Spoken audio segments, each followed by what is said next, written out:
Então eu quero começar com você com João capítulo... Eu vou para o capítulo 2, a partir do versículo 18. Eu vou usar aqui e lá, porque aqui eu acho que realmente não vai funcionar. Me deu algum problema aqui. Então deixa isso aqui de lado, senão vai me tomar um tempo precioso. Muito bem.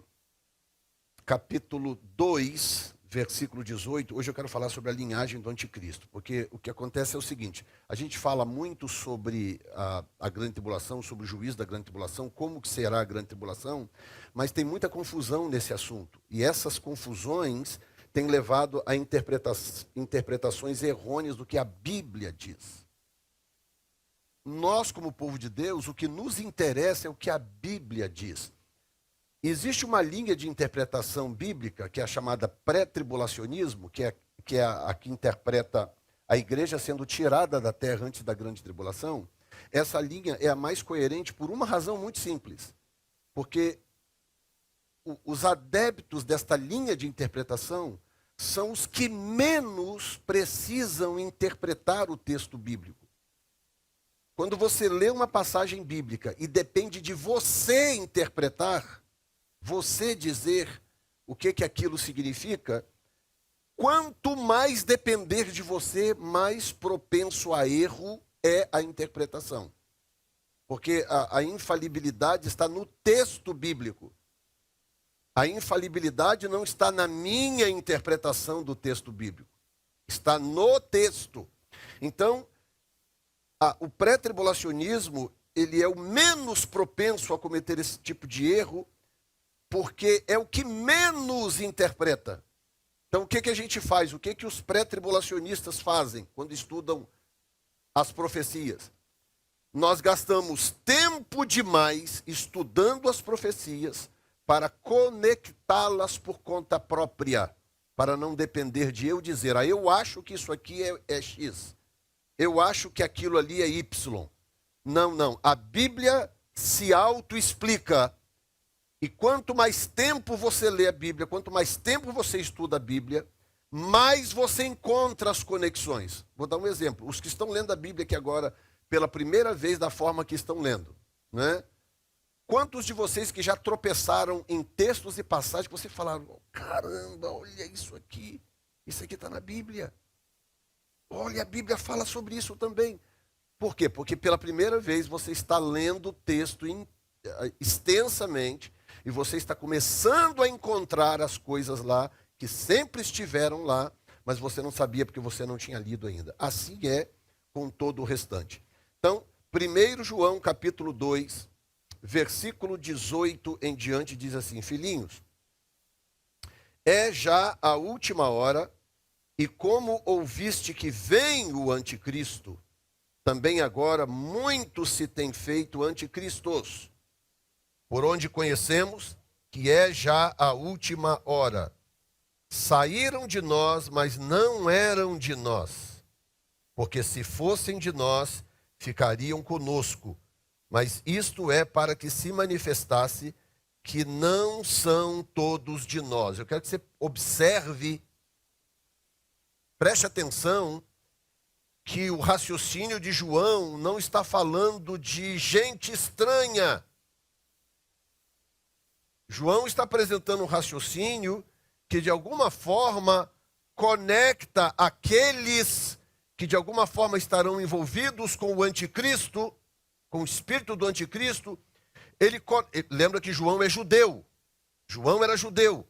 Ele está de alguma forma conectando, dizendo que esse espírito anticristo, ele não é uma coisa estranha, alheia, algo esdrúxulo que vai surgir do ar. Não. Ele está dizendo, de alguma forma, essas pessoas e esse espírito, eles têm algum tipo de conexão conosco. Está falando, saiu do meio de nós. Saiu porque não é dos nossos. E o verso 20 ele diz, e vós tendes a unção do santo e sabeis tudo. 21, não vos escrevi porque não soubesseis a verdade, mas porque a sabeis, e porque nenhuma mentira vem da verdade. Quem é o mentiroso? senão aquele que nega que Jesus é o Cristo. É o anticristo esse que nega o Pai e o Filho. Então, vamos de novo, nesse versículo aqui. Aqui há uma definição de anticristo, nesse versículo. E as definições na Bíblia são importantes. Ele está dizendo, quem é o mentiroso, senão aquele que nega que Jesus é o Cristo? Então, para ser anticristo, primeira coisa que a pessoa precisa fazer é negar que Jesus é o Cristo. Então, já de cara aqui eu elimino essa teoria que existe por aí há muito tempo. Eu nasci no Evangelho, comecei a estudar teologia, a primeira teoria que eu ouvi é de que o anticristo era o Papa, um Papa qualquer. Ia surgir, o anticristo seria o Papa. Primeira teoria que eu vi. Essa teoria cai aqui de cara. Porque o anticristo, ele precisa negar que Jesus é o Cristo. Então isso aqui é uma definição. Eu tenho que agora focar em outra coisa e buscar uma outra explicação para entender de que segmento virá o anticristo. Porque se eu não entender isso, as pessoas que estiverem aqui na grande tribulação serão pegas absurdamente desprevenidas, porque elas estão esperando o anticristo sair de um lugar e ele vem de outro lugar. Então, quem é o mentiroso, senão aquele que nega que Jesus é o Cristo? Está dizendo, esse mesmo é o anticristo. Esse que nega o Pai e o Filho. Então, eu tenho duas definições aqui de anticristo. A primeira definição é que o anticristo, ele nega o lado crístico de Jesus. Então, veja bem, ele não nega que Jesus nasceu, que Jesus existiu. Ele nega que Jesus seja o Cristo. A palavra Cristo no grego significa o quê? Ungido. Que Jesus é o ungido, que ele é o enviado, que ele é o Messias. Então, o espírito anticristo, ele quer negar que Jesus é o Cristo. E número 2, ele nega a relação entre pai e filho que há entre o Senhor Deus Pai e o Senhor Deus Filho. Então, essas duas definições nos coloca na rota certa para entender em que direção o mundo está caminhando. Pode voltar agora para o slide, que eu vou precisar do de vocês, porque o meu aqui parou de funcionar. Então, pode colocá-la para mim. Nós vamos falar sobre a linhagem do anticristo. Pode passar, a linhagem do anticristo. E eu quero começar falando com vocês sobre um raciocínio interessante, que é, em primeiro lugar, entender que o diabo não cria nada. O diabo não é criativo ou criador. O diabo é imitador.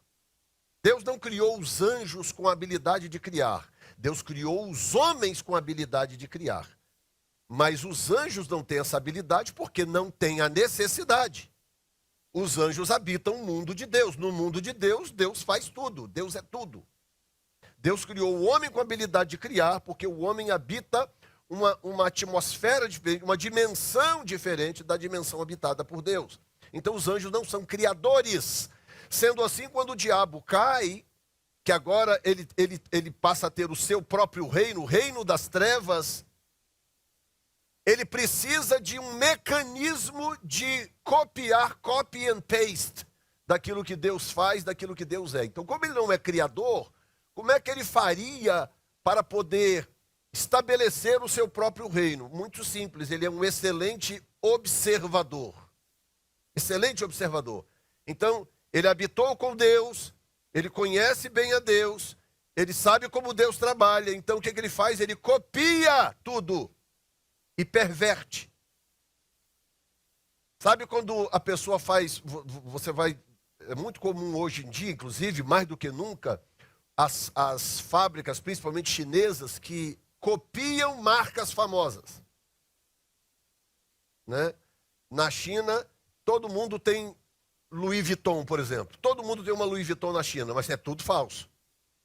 Porque lá o mercado de coisas falsas é impressionante, é absurdo. Aí está a pessoa com a bolsa da Louis Vuitton bonitinho, mas quem conhece chega, olha e fala, mas pera um pouquinho, isso aqui, essa costura, não sei o que, esse selo, tem alguma coisa errada aqui. Não está batendo, porque parece, mas não é. Diga comigo, parece, mas não é. Então, observa que o anticristo, ele vai trabalhar para copiar as coisas de Deus, para tentar substituir as coisas de Deus. Então, no mundo de Deus existe o louvor e a adoração. A música foi criada para louvor e adoração a Deus. O que o diabo fez? Pegou a música que Deus criou, ele não cria música, pegou a música que Deus criou, perverteu para louvor e adoração de si próprio. Entendeu? Jesus criou a igreja, o diabo criou a sua igreja, a igreja satânica. Aqui nos Estados Unidos tem, no Brasil agora estão inaugurando a primeira igreja satânica mesmo, um prédio todo preto e tal, uma igreja satânica mesmo. Então tudo é copiado, nada é original. Então o que acontece? O diabo observou como que Deus trabalha. Deus trabalha em tríades, diferente de trindade. Deus trabalha em tríades porque ele é trino. Então, como ele é trino, Pai, Filho e Espírito Santo, quase tudo que Deus faz, para não dizer tudo, funciona em tríades. Tríades. Começa pela própria matéria. Tudo que está aqui nessa sala que você pode tocar é feita de um elementozinho chamado átomo, que é composto de 3 partes. Tudo na vida é composto praticamente de 3 partes fundamentais. E assim, porque essa é a natureza de Deus. Então, como que Deus começou a desenvolver o plano de salvação a partir da queda do homem? Um plano que já existia, Deus não foi pego de surpresa. Como que Deus começou a executar o seu plano? Muito simples. O objetivo final de Deus, o objetivo final do reino de Deus, era revelar um indivíduo que fosse salvador da raça humana. Porque Adão caiu, pecou, perdeu a autoridade sobre a terra, Satanás foi lá e tomou dele, e agora Deus tinha um objetivo final. O objetivo final de Deus era um indivíduo que vivesse uma vida perfeita e santa que Adão não conseguiu viver, e que então conseguisse tomar de volta essa autoridade, e se tornasse referência para os outros, se tornasse salvador da raça humana. Como é que é o nome desse indivíduo? Jesus Cristo. Então, quando Adão e Eva pecaram no jardim do Éden, Deus chegou e já jogou logo limpo. Falou assim, olha, da semente da mulher vai vir um que vai esmagar a cabeça da serpente. A serpente vai ferir o seu calcanhar, mas ele vai esmagar a sua cabeça. Pronto, estava dito. Qual era? Deus não tem dificuldade de dizer as suas intenções. Então, qual é a intenção de Deus, final de Deus? Desde o momento da queda no jardim, a intenção final de Deus era trazer um indivíduo à luz que tivesse condições de derrotar Satanás, viver uma vida santa sobre a terra e se tornar referência e salvador para o resto da raça humana. Esse era o objetivo, o endgame de Deus era esse. Muito bem. Mas como que ele faria chegar a esse ponto? Ele não poderia estralar os dedos e aparecer uma pessoa andando sobre a terra dizendo, está aqui o Salvador. Mas da onde que ele veio? Ele surgiu de onde? Não funciona assim. Então ele segue uma linha tríade. Começa com uma manifestação do seu espírito. Até na criação do homem, até na criação, na criação de um modo geral, quando começa o livro de Gênesis, o que o texto diz? Que o mundo era sem forma e vazia, e que havia trevas sobre a face do abismo, e começa com termina com pírito. O Espírito de Deus pairava sobre a face das águas. Então, o início dessa tríade, dessa forma tripla de Deus trabalhar, começa com a liberação do seu Espírito. Ele libera o seu Espírito para começar um processo. Então, ele liberou o seu Espírito depois do caos. O Espírito começou a reorganizar tudo. E aí vem o segundo passo, que é a formação de um sistema. Um sistema. O sistema não é algo bom e nem algo ruim por si só. Sistema é sistema. A gente usa a palavra sistema num sentido pejorativo, negativo, que a gente acostumou a falar de sistema como se fosse sempre algo ruim, mas não é. Por exemplo, nós estamos aqui agora funcionando porque há um sistema em place, há um sistema organizado aqui. A igreja, além de ser um corpo, um organismo, é um sistema. A igreja tem um registro no Estado. Nós alugamos um prédio, nós temos cadeiras, você senta nessas cadeiras. Tem luz funcionando, tem projetor, tem púlpito, tem teclado, tem pastor falando aqui. O que é isso? Isso é um sistema. Para que o objetivo final seja alcançado, que é você e a sua família serem arrebatados no dia do arrebatamento da igreja, Jesus estabeleceu um sistema, que é não me entenda mal, é um corpo, a igreja é um corpo vivo, mas esse corpo vivo opera também a partir de um sistema. Nós temos uma conta bancária ali, tem que ir lá no banco e tem que depositar dinheiro nessa conta bancária. Por que o banco reconhece? Porque a igreja também é um sistema. Então, não existe sistema bom e não existe sistema ruim. Existe sistema. Agora, os operadores do sistema podem torná-lo em algo bom ou podem torná-lo em algo ruim. Então, Deus sabia que uma vez liberado o seu espírito, agora ele precisava criar um sistema operacional para que lá na frente ele cumprisse o seu objetivo final, que era trazer o seu filho. Quem está me entendendo? Estou me acompanhando? Sim ou não, gente? Então, esse sistema se chama Israel. Israel é isso. Israel é o sistema de Deus para que o objetivo final fosse alcançado, que é a manifestação do seu filho. Então, o que Deus faz? Lá, trocentos anos atrás, Deus chama um senhorzinho de idade, abençoado, tipo o irmão Ronaldo, assim, vibrante e cheio de saúde, de ânimo. E Deus chama ele, chamado Abraão, e fala: Abraão, vem cá que eu tenho um plano com a sua vida. Aliás, mais velho do que você não tem 75, tem? 68, então ainda faltam 7 anos. Pronto. Ainda faltam 7 anos para o irmão Ronaldo chegar na idade da chamada de Abraão. Abraão tinha 75 anos de idade. Agora escute bem, me dê aqui 1 minuto de atenção muito importante. Muita gente não entende por que Deus segue certos padrões. Por exemplo, por que Deus não pegou já um povo pronto? Falou assim: vem cá vocês todos aí nessa cidade, sai todo mundo lá de fora aqui que eu quero falar com vocês. Olha, eu tenho um plano assim, vocês topam? Não, por que ele começa com um velho, casado com uma senhorinha também, porque ele estava com 75, Sara estava com 65, estéril, e ainda, além de tudo isso, ele espera passar o chamado costume da mulher, ele espera Sara parar de menstruar, entrar na menopausa e cessar o costume. Então, olha que trabalheira. Ele pega um senhor de 75 anos, casado com uma senhorinha, essa senhorinha era estéril, e para piorar, ele ainda espera ela entrar na menopausa. Depois de tudo isso, então, o que Deus faz? Deus vai e abre a madre dessa senhorinha, que agora está com 90 anos de idade. Quem pensava aí, irmão Ronaldo? Atende o telefone rápido, irmão Ronaldo. Depois de tudo isso, 90 anos de idade, Sara vai lá e dá à luz a um filho. Um filho. Por que não 2, 3, 5?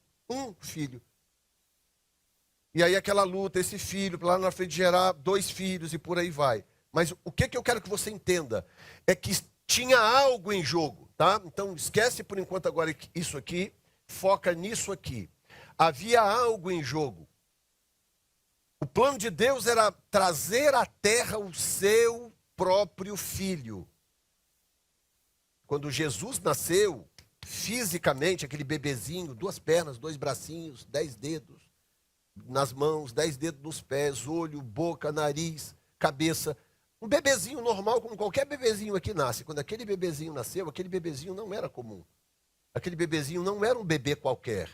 Aquele corpinho daquele bebê abrigava o Filho eterno de Deus. Então, para que isso acontecesse, Deus precisava criar um sistema que fosse funcional e que fosse separado para esse propósito. Por isso que ele começa com um senhor de idade, uma mulher estéril, para gerar um filho da promessa que não fosse produto da carne apenas. Que não fosse apenas produto da união física entre um homem e uma mulher. Tinha que ser um produto espiritual. Tinha que ser tinha que ser um feito sobrenatural que tirasse do ser humano a glória e a honra daquele feito. Vocês estão entendendo? Por que que às vezes Deus demora a fazer certas coisas na nossa vida? Pensa comigo. Nós somos por natureza arrogantes. Por natureza o ser humano é arrogante. Até você que não sabe que é. Eu que acho que não sou, sou também. Todo ser humano tem uma ponta de arrogância, é natural do nosso ser. Então, às vezes, quando eu estou precisando de uma intervenção de Deus, preciso que Deus faça algo na minha vida, Ele vai me empurrando com a barriga, Ele vai levando. E às vezes eu não entendo, mas por que Deus não faz isso aqui? Por que Ele não responde? Por que Deus não atende logo a minha necessidade? Se Ele me ama tanto, por quê? Nem sempre eu entendo. É porque se Ele fizer no tempo que eu acho que Ele deve, a minha arrogância vai desviar a glória de Deus e vai atrair a glória para mim mesmo. Isso é natural e até inconsciente. Quando Deus faz as coisas na minha vida sem que eu esteja devidamente discipulado, devidamente treinado para entender, formado ao longo do tempo para entender que aquilo foi um milagre de Deus e toda a honra e toda a glória pertence a Deus, eu vou acabar desviando essa glória para mim mesmo, sem que eu sequer perceba. Às vezes até com atitudes, nem sempre com palavras. Ninguém vai chegar para você, muito difícil alguém chegar para você e falar assim, ó, eu sou arrogante. É o seguinte, o que acontece na minha vida sou eu que consigo, eu é que sou tal, eu que fiz, eu isso, eu aquilo. Ninguém vai fazer isso. Quem é que vai fazer isso de sã consciência? Ninguém vai fazer isso. Raramente. Eu não diria ninguém, mas assim, raramente, quase ninguém. Então, como que isso acontece? Acontece com atitudes, com comportamento. Quando eu acho que eu sou tal, que eu consigo, que eu faço, que eu isso, que eu aquilo. Então, o que Deus fez? Deus esperou se esgotarem todas as chances de Abraão conseguir fazer aquilo sozinho. Esperou. Esgotou tudo. Esgotou. Acabou, Abraão. Acabou. Desistiu? Desisti. Então, agora eu vou te dar o filho que eu te prometi. E o cara com 100 anos de idade gera um filho com uma mulher de 90 anos de idade, já depois da menopausa, depois do costume da mulher, então nasce um menino. Então estava na cara que aquilo ali era obra de Deus, amém ou não? Será que se Deus fizer algo na sua vida que você está pedindo aí há um mês, há um ano, há 2, 3 anos, vai ficar claro depois com as suas atitudes que aquilo foi obra de Deus e não obra da sua própria inteligência e capacidade? Será que isso ficaria claro? Então, o que o diabo está fazendo? O diabo está imitando a mesma coisa. Deus libera o seu espírito, depois cria um sistema que hoje nós chamamos de Israel. E aí Deus vem tratando esse sistema com severidade. Toda vez que Israel tentava se desviar, Deus ia lá com severidade. Porque Israel não sabia, mas Deus sabia. Eu não posso deixar esse sistema corromper. Porque se esse sistema corromper, eu não consigo trazer esse indivíduo que vai ser salvação para a raça humana. Então Deus começa a tratar Israel com rigor, era a lei para tudo. Vocês estão lendo aí agora o Pentateuco, né? Caminhando aí para ler o Pentateuco. Vocês estão observando aí como é que são as coisas? E vai entrar agora no livro de Deuteronômio, e Deuteronômio repete tudo de novo. O livro de Deuteronômio é a repetição de tudo que nós já lemos até agora o fim de Números. Hã? Então, Deuteronômio é a repetição de tudo que nós lemos em Êxodo, Levítico e Números. Deuteronômio é a repetição de tudo. Por que Deus... mas o Senhor já falou isso. Sabe aqueles capítulos que você vai lendo e parece tudo repetição assim? Mas por que o Senhor está repetindo isto? E ele vem e te responde, é porque você esquece com muita facilidade das coisas. É porque se eu não repetir, você esquece. E outra coisa, depois que passar o Pentateuco, depois que o Pentateuco passa, aí vai vir de novo em outros livros da Bíblia, Deus repetindo muita coisa novamente. E lembra-te que eu sou o Senhor teu Deus, que vos tirou da terra do Egito com mão forte. E de novo e de novo. O que Deus está fazendo? Deus está lutando para manter o sistema aceitavelmente puro, porque 100% puro é impossível, porque o homem caiu, mas aceitavelmente puro para que chegue o momento dele revelar o indivíduo. Uma das coisas que Deus proibiu, por exemplo, era casamento intertribal em Israel. Não é que não acontecia, até que acontecia um caso ou outro. Mas, por exemplo, em alguns casos, como a tribo de Judá e a tribo de Levi, era terminantemente proibido. Não podia casar o indivíduo da tribo de Benjamim casar com um levita, um camarada da tribo de Ruben casar com um judaíta. Não podia. Deus tratava isso com rigor. Eles sabiam por quê? Não! Eles não sabiam que Deus estava fazendo isso e Deus podia explicar? Também não. Porque o que Deus estava fazendo? Deus estava protegendo o sistema para trazer o indivíduo, revelar o indivíduo que hoje nós chamamos de Jesus. Então, resumindo de uma forma geral, e eu volto nesse assunto semana que vem, não se preocupe com o horário. Resumindo, o que Deus fez?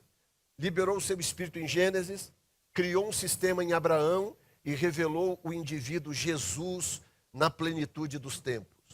Quando o sistema começou a se perder, o que Deus fez? Deus partiu ele no meio. Separou a tribo de Judá de um lado para que as outras tribos não contaminassem aquela, porque era da tribo de Judá que viria o Salvador. Então Deus pegou a tribo de Judá e separou de um lado, falou aqui, Judá e Levi, Deus separou de um lado, falou, vocês fiquem aqui, eu vou cuidar daqueles lá, depois eu volto para tratar com vocês. Mas aí quando Deus veio tratar com Judá, o que acontecia? Cristo já tinha nascido, portanto, o objetivo final de Deus já tinha acontecido, que era o nascimento do Messias. Você sabe por que Mateus e Lucas os dois trazem a linhagem de Jesus, e eles trazem de formas diferentes, um traz a partir de Maria, o outro traz a partir de José? A razão é exatamente isto, para mostrar a pureza dessa linhagem. Então eles mostram Jesus nascendo, Mateus e Marcos, e Mateus traz a partir de Maria, porque Mateus está raciocinando com uma mentalidade judaica, e de José, perdão, e Lucas traz a partir de Maria, porque Lucas está pensando com uma mentalidade gentílica. Mas todos os dois estão ali para provar que tanto José quanto Maria, apesar de José não ser o pai biológico dele, mas tanto José quanto Maria eram puramente da linhagem de Judá, portanto, a linhagem de onde as profecias diziam que o Messias tinha que vir. Diga comigo a palavra linhagem. Mais forte. Linhagem. Muito bem. O que o diabo está fazendo? Se eu conseguir introduzir isso aqui, semana que vem eu volto no assunto. O que o diabo está fazendo? Ele está imitando a mesma coisa. É isso que ele está fazendo. Tá? Ele começa com a liberação de um espírito estranho. Esse espírito estranho é liberado no jardim do Éden. Um espírito de engano. Deus cria Adão e Eva e fala... Está aí o jardim todo para vocês e tal. E para quem não sabe, o jardim é grande demais. O jardim é basicamente do tamanho do território de Israel que Deus relata no Pentateuco. Vocês estão lendo o Pentateuco, está vendo tudo aquilo que Deus fala. Desde o rio Eufrates até não sei aonde, até tal. Aquilo ali era o jardim. A Israel não está ali à toa. O Israel está ali porque aquilo ali era o jardim do Éden. Então o jardim do Éden não é um jardim, um pomarzinho que... Não. O jardim do Éden era um espaço gigantesco, enorme. No meio daquele espaço, Deus falou, tá vendo? Vocês podem comer tudo que tem aí dentro. Vocês podem comer a carne, podem comer o fruto, podem comer tudo. Tudo está liberado. Mas tem uma árvore no meio do jardim, a árvore do conhecimento do bem e do mal. Essa vocês não devem comer. Porque se vocês comerem dessa árvore, vocês vão morrer. Quem aqui entende por que Deus colocou a árvore do conhecimento do bem e do mal lá no jardim? Vocês entendem por quê? Porque sem a árvore do conhecimento do bem e do mal, nós seríamos robozinhos. Sem essa árvore, nós não seríamos livres. Sem essa árvore, a raça humana estaria toda perfeitinha até hoje, mas não por opção. E Deus não cria robôs. Quem cria robôs somos nós. Nós estamos na era da robótica, né? Deus não cria robôs, Deus cria seres livres, seres independentes. E a filha, agora eu não lembro se foi a filha ou o filho, eu acho que a filha do Billy Graham foi numa entrevista com a Oprah, né, um tempo atrás, e nessa entrevista, conversa vai, conversa vem, a Oprah perguntou assim, se Deus é amor, por que ele vai jogar as pessoas no inferno? Olha a mentalidade do pecador. Deus é amor, então como assim que ele vai jogar as pessoas no inferno? Aí ela pegou e falou assim, você está enganada, Deus não vai jogar ninguém no inferno. Ninguém. Pelo contrário, o inferno também é uma prova de amor de Deus. Como assim? Como assim? Muito simples. Você vive toda a sua vida aqui na terra rejeitando a Deus. como que ele vai forçar você a viver com ele depois da morte? Ele não pode fazer isso. Se você não quer Deus aqui na terra, você também não pode ter Deus na eternidade, porque ele te ama demais para forçar você a viver com ele na marra. O inferno não é outra coisa senão a ausência de Deus. O inferno não é nada de especial a não ser a ausência de Deus. O sofrimento do inferno não é só porque lá tem fogo, tem um bicho que não morre, e enxofre. Não, não, não. O sofrimento lá é porque Deus está ausente de lá. E o fato de Deus estar ausente de lá se torna um lugar insuportável, um lugar onde não há qualquer tipo de alívio, de prazer, apenas sofrimento, morte e dor. Então, o diabo está seguindo a mesma rota, E você encontra, inclusive, ao longo do Velho Testamento, eu coloquei aqui para você acompanhar, de novo, trindades ou tríades malignas operando, que normalmente aparece como Deus Sol, a Rainha dos Céus e Tamuz. Esses aqui são nomes que aparecem no Velho Testamento, mas que os nomes mudam, mas os personagens continuam. Se você chegar, por exemplo, aqui você encontra, esses aqui são nomes babilônicos, mas se você for para o Egito, você encontra a mesma coisa. Você encontra Ísis, você encontra Ra, que era o Deus Sol, você encontra Ísis e você encontra Horus, os três personagens. Os mesmos personagens com nomes diferentes. Aí você chega na Babilônia e você tem o Deus Sol, a Rainha dos Céus e Tamuz, os mesmos três personagens. Você chega na Grécia, você encontra os mesmos personagens com outro nome. Você chega no Império Romano, os mesmos personagens com outro nome. Aí quando a igreja se desvia no final do segundo século, início do terceiro século, quando surgiu o que hoje conhecemos como catolicismo, o que é o catolicismo na verdade? O catolicismo é a junção de todo esse sincretismo aqui, de tudo isso. Hoje para o católico adora mais Maria do que Jesus. E já tem padres percebendo isso. Tem vários vídeos aí de padres batendo nisso ferrenhamente. Tem um vídeo de um padre aí falando que adorar Maria, o que o nosso Salvador é Jesus Cristo. Quer dizer, já tem gente entendendo que tem algo errado. Por quê? Porque foram ensinados a vida inteira a adorar esses três personagens com nomes diferentes. Quem está entendendo? Quando a Bíblia diz que não há salvação em nenhum outro nome, porque também debaixo do céu nenhum outro nome foi dado pelo qual devamos ser salvos. E esse nome é Jesus Cristo. Então, qualquer personagem que você orar, você está perdendo o seu tempo. Qualquer personagem que você adorar, você está perdendo o seu tempo, porque o único que pode te salvar se chama Jesus Cristo. Foi o único que derramou o seu sangue por você na cruz do Calvário. Quem está me entendendo, diga amém, Jesus. Então, o que o diabo fez? Uma vez que ele libera o seu espírito e começa a trabalhar ao longo da história, agora ele precisa criar um sistema. Assim como o sistema divino se chama Israel, e agora a igreja, o sistema anticristo na Bíblia também tem nome, se chama Babilônia.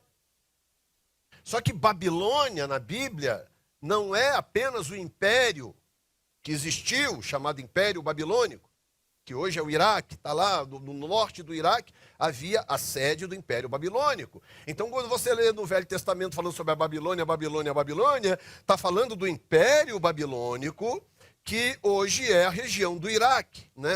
Iraque e Síria, porque no norte do Iraque ficava a chamada Assíria, e nessa divisão se estabeleceu o Império Babilônico. Então, quando chega no Apocalipse, no final do Apocalipse, capítulo 19, 18 e 19, trata sobre o fim. Existe uma celebração muito grande quando Deus anuncia a queda da Babilônia. Caiu a Babilônia, a grande corruptora da terra. Do que o texto está falando? Isso no Apocalipse. Do que o texto está falando? O texto está falando do Iraque? Não. O texto está falando de um sistema anticristo, um sistema diabólico que foi estabelecido na terra a partir da corrupção religiosa que nos trouxe a Babilônia. E essa corrupção religiosa que nos trouxe a Babilônia, chamada de Grande Babilônia, aqui, ó, Daniel 4:30, Apocalipse 16, 19, 17, 5 e 18, 2. Tudo fala sobre a Babilônia. Essa Grande Babilônia, ela é a junção de tudo que eu falei antes aqui. Daquilo que a religião egípcia trouxe para a terra, a babilônica, a grega, a romana, porque é tudo uma coisa só. Tudo uma coisa só. Então, o Apocalipse diz que afirma que a terra foi corrompida por um espírito babilônico. Um espírito maligno, diabólico. Há um sistema. Por exemplo, se você for em Washington, aqui na capital dos Estados Unidos, em Washington, você vai encontrar toda a cidade de Washington desenhada em cima de arquiteturas egípcias, romanas e gregas. E junto com essa arquitetura tem a figura de deuses dessas épocas. Para todo lugar. Você encontra obelisco. Para quem não sabe, obelisco é uma figura egípcia que representa o falo masculino. Representa a virilidade humana. E a partir da virilidade dos deuses egípcios. Então, quando você entra no Vaticano, bem na entrada do Vaticano, no meio da praça, tem um obelisco enorme. Para que aquele obelisco está lá? Quem foi que teve a ideia de colocar um obelisco no centro do Vaticano, que é supostamente o centro da religião cristã, que tem Cristo como referência? Por que o obelisco está lá? Porque tudo isso é resultado de um sincretismo religioso. Vou dar um exemplo para vocês.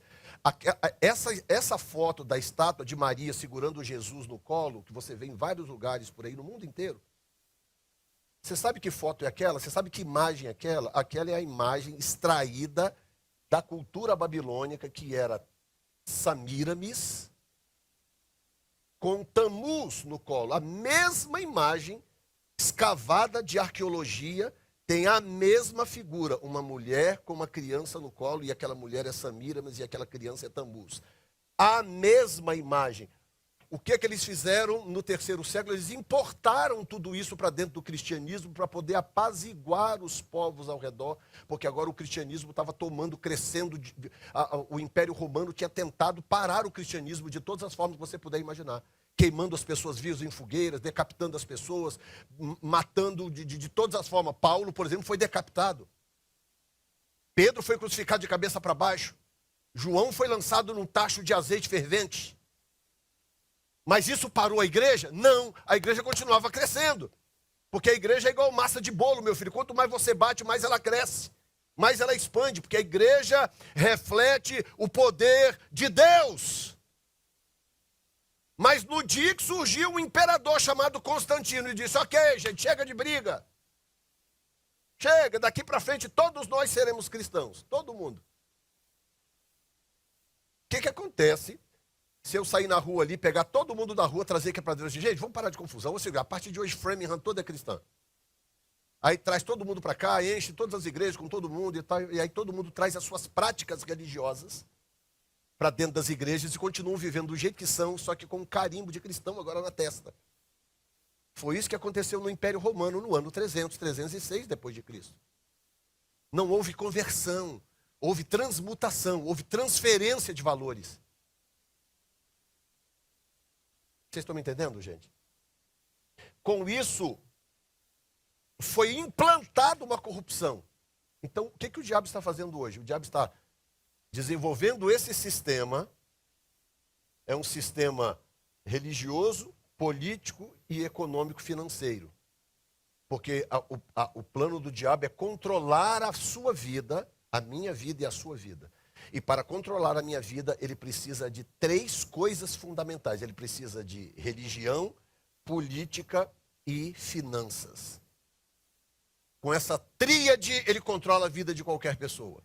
E como que as pessoas estão sendo controladas hoje mundialmente? Através de uma manipulação religiosa, manipulação política e manipulação econômica ou financeira. Através desses 3 princípios, dessa tríade, a vida de qualquer pessoa qualquer pessoa aqui nessa sala pode ter a sua vida controlada, consciente ou não, através dessas 3 coisas. A democracia, por exemplo, que nós tanto primamos, e dos males o menor, a democracia é o menor dos males. Não é? A democracia não é perfeita, e a democracia não é nem a solução, mas dos males que tem por aí é o menor mal. De você poder ir lá, escolher o seu governante. Ah, deu errado, ok, na outra eleição você vai lá e escolhe quem você quiser. Ah, esse aqui roubou, ok, você vai na outra, escolhe quem você... Ok, dos males o menor, democracia. Mas escute bem o que eu vou te dizer. Não existe sistema político mais fácil de manipular do que democracia. Não existe. A democracia é o sistema político mais fácil de manipular. E o pior, você manipula a democracia para as pessoas fazerem o que você quer e as pessoas continuam pensando que elas estão fazendo o que elas querem. Esse é o pior. Porque quando é um ditador, ok, Kim Jong-un, ditador da Coreia do Norte, ok, todo mundo sabe que ele é ditador, todo mundo sabe que está fazendo o que ele quer, se não fizer, morre. Ok, na democracia, o cara te manipula através do poder da mídia, está ali o doutor que sabe disso, o psiquiatra, através da manipulação psicológica, o indivíduo faz você fazer o que ele quer, fazendo você pensar que você está fazendo o que você quer.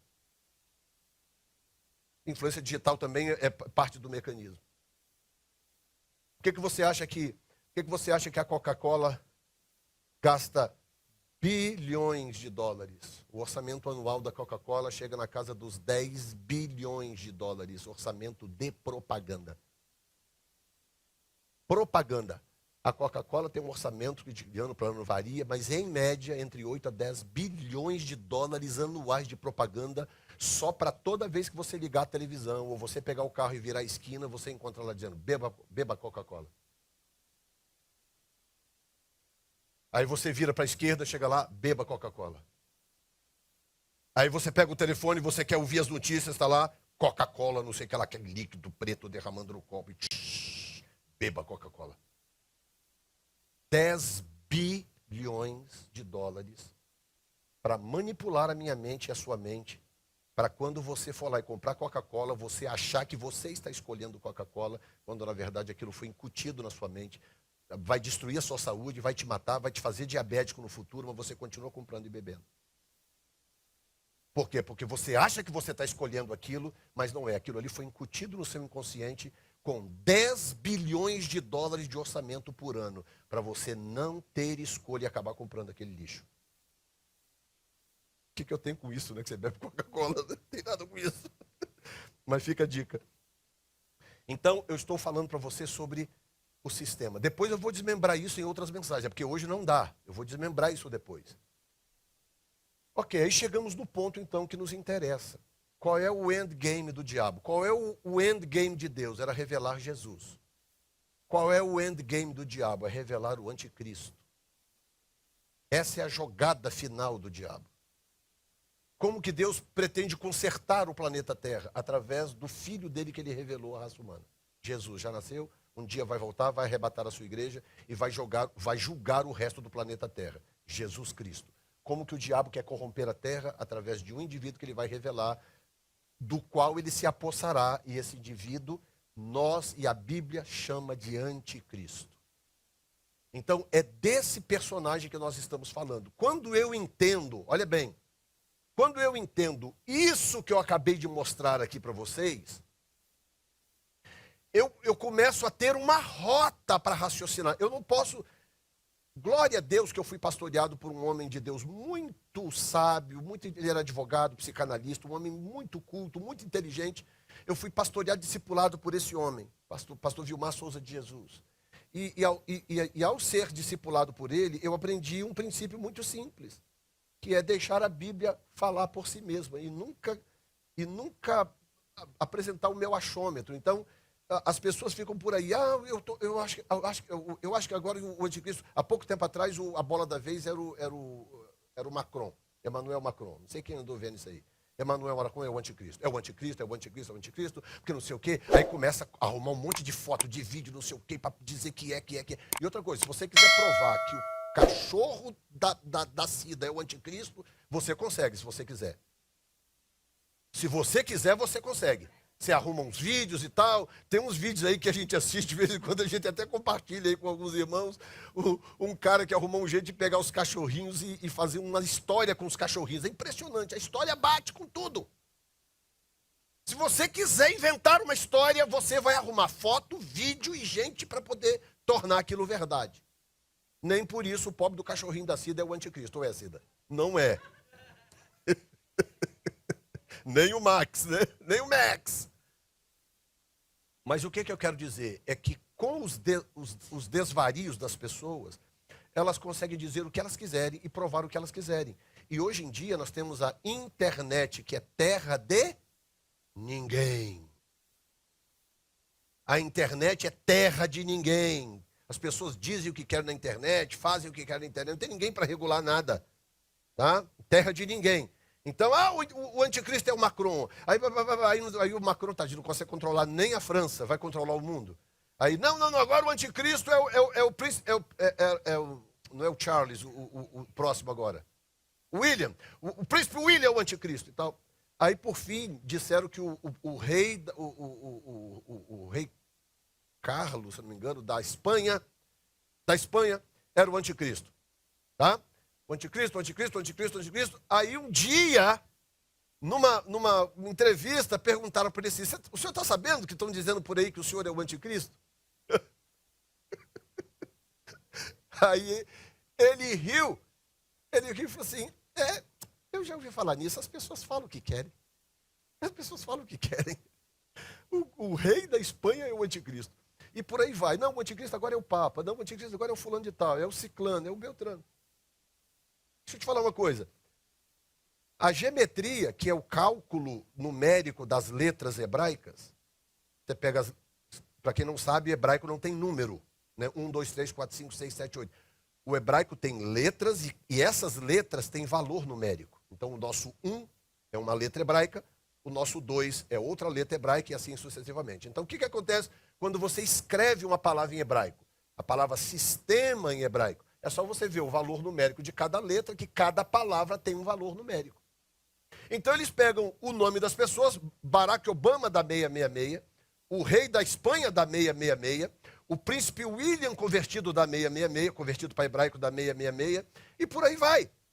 O Papa João Paulo II, esse que morreu aí um tempo atrás, o nome dele convertido dá 666, Nero dá 666, e eu posso garantir para vocês que eu posso pegar o nome de várias pessoas aqui nessa sala, converter para o hebraico, e eu vou ter aqui 3 ou 4 pessoas cujo o nome vai dar 666, nem por isso você é o anticristo. Eu espero que não seja.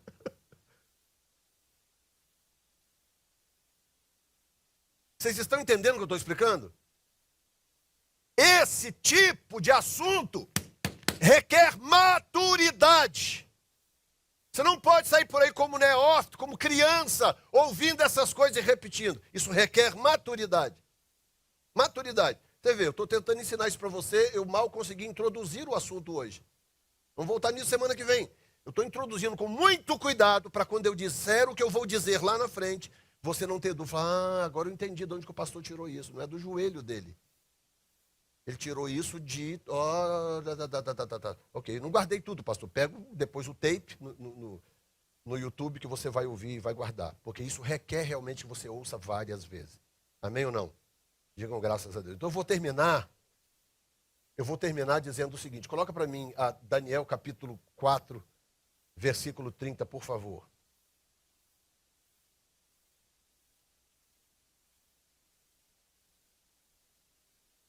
Eu vou terminar com isso agora.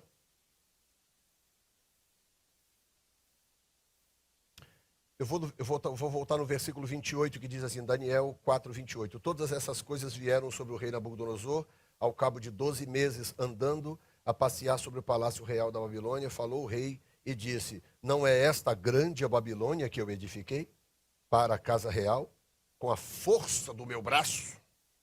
E o poder da minha glória para a magnificência, poder e para a glória da minha magnificência.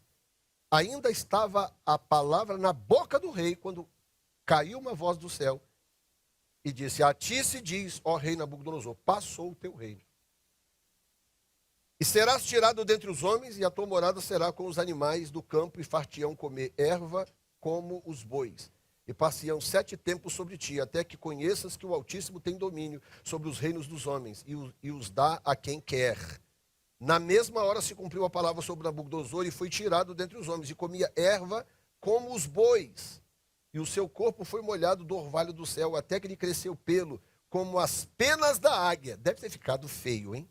E as suas unhas como as das aves.